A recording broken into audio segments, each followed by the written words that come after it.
Za jug Srbije se bori radom, znanjem i ulaganjima, rekao je direktor Privrednog društva Jugoistok Igor Novaković u Vranju, gde su nastavljeni radovi na upravnoj zgradi elektroprivrede koji su započeti otprilike pre 6 godina i stali. Nije se moglo ili se iz nekih razloga nije htelo. Sada je određen rok od godinu dana zbog toga što je upravna zgrada zajedno sa trafostanicom i još nekim investicijama u Vranju koje se tiču energetske infrastrukture veoma značajna za dalji razvoj ove opštine i čitavog juga Srbije. U Vranje, zahvaljujući tome, narednih meseci stižu novi investitori. Posle 110-35 kV trafostanice u naselju Vunoševac koji će omogućiti da danas krenemo sa radovima na izgradnji velikog fabričkog sistema, dakle kompanije Geo sa kooperantima koji treba da zaposli samo 1600-700 ljudi u prvoj fazi, sa bitom Italije još 600, dakle 2300 i najavom da ćemo u petak dobiti još jednog italijanskog investitora za proizvodnju pločastog nameštaja sa 200 radnika i još jedna Simchem, dakle fabrika iz oblasti hemijske industrije, takođe u slobodnoj zoni. Time ćemo elektroenergetski omogućiti da investitori imaju mogućnost da slobodno napajaju električnu energiju u svoje postrojenja. Pored onoga što smo radili sa 400 kV dalekom od trafo 4 u Trebešinju, ovo je još jedna pomoć naših prijatelja iz Jugoistoka, ljudi iz EPS-a, čestam direktoru Kneževiću. Zahvaljujem se direktoru Igoru Novakoviću na velikoj podršci Vranju i naravno profesoru Petru Škundriću koji je inicirao sve ovo u prethodnih nekoliko godina i kao ministar i kao savjetnik premijera. Dakle, ja se nadam da se na ovome nećemo zaustaviti, da je ovo samo početak još većih ulaganja i da će naravno građani posle svega ovoga imati mogućnosti da i rekonstrukciju niskonaponske mreže rešimo dugogodišnje probleme za koje se one obraćaju.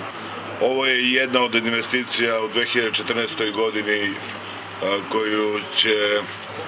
koju započinje Jugoistok. Jugoistok će biti jedan od najvećih investitora, možda i najveći investitor u 2014. godini na teritoriji jugoistočne Srbije. Nama je u interesu da štitimo interese jugoistočne Srbije. Mi ćemo, nakon ove zgrade, čija je planirana vrednost radova bila 85 miliona dinara, a na tenderu je dobijena cena u direktnom pregovaračkom postupku od 65 miliona, što znači da se mi ne bavimo ni krađama, nego čak vodimo interesa. Nema nameštanja tendera tamo gde su kadrovi Socijalističke partije Srbije. 20 miliona smo uspeli da oborimo cenu od planirane cene. Mi smo iz jednog gubitka od 1.800 miliona u 2012. godini zabeležili u 2013. godini sa 31.12. zaključno pozitivan neto finansijski rezultat. U tom smislu, kad imate pozitivan neto finansijski rezultat, iz njega implicira nešto što je potpuno normalno, to je jedan veliki investicijni period. Moguće je razvijati i grad i privredu ukoliko imamo dovoljno energije i ukoliko imamo energetsku infrastrukturu koja može u narednih 30 i više godina da otprati razvoj grada Vranja i privrednog preporoda grada Vranja, s obzirom da je grad Vranje jedno vreme bio jedan od najznačajnijih naših industrijskih centara. Objekat u Vranju je veoma značajan za jug Srbije, ne samo u privrednom, već i u političkom smislu. Ovo je, da kažem, u političkom smislu velika stvar, zato što je Vranje, da kažem, u pograničnom području. Vranje nije samo u Vranju. Vranje nema značaj samo kao grad. Vranje je naša karaula, a Jugoistok je naša privredna karaula, Geoks će biti naša privredna karaula, Simpo je naša privredna karaula, crkve i manastiri na pograničnom području su naše privredne karaule.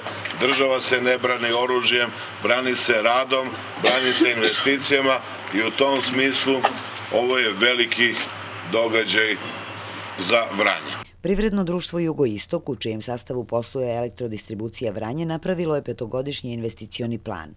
13. marta počinje izgradnja trafostanice Niš 10, a u planu je izgradnja trafostanice Ratko Pavlović i Doljevac, što će omogućiti Nišu da u narednih 10-15 godina bude energetski stabilan grad. 10. marta počinju i radovi na trafostanici Soko Banja, koja je važna za energetsku stabilnost u čitavom regionu.